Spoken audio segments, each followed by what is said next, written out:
Hello pretty girls, তোমরাও কি আমার মতো আচার ভালোবাসো? তাহলে চলো আজকে স্পেশাল কিছু ট্রাই করি।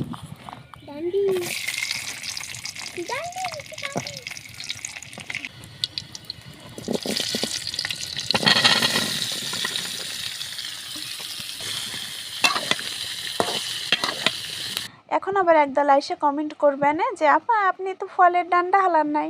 আরে বোন, মাঝে মাঝে একটু বোটাবাটির টেস্টও নেওয়া উচিত, বুঝছো? দেখো, একে তো এই ফলটা এত ছোট, তার উপর আমি ভীষণ ধৈর্যহারা। আমার এত ধৈর্য নাই যে আমি ফলের ডান্ডাগুলো আমি আলাদা করব ওই ফল থেকে। মানে এত ধৈর্য আমার নাই, এজন্য আমি এই ফলের ডান্ডা সহই হচ্ছে আচার বানাই ফেলাইছি, বুঝছো? বাই দ্য ওয়ে, তোমরা কি এই ফলটা চিনতে পেরেছো? যদি চিনতে পারো তাহলে অবশ্যই কমেন্টে জানাবা যে এই ফলটা তোমাদের অঞ্চলে কি নামে পরিচিত।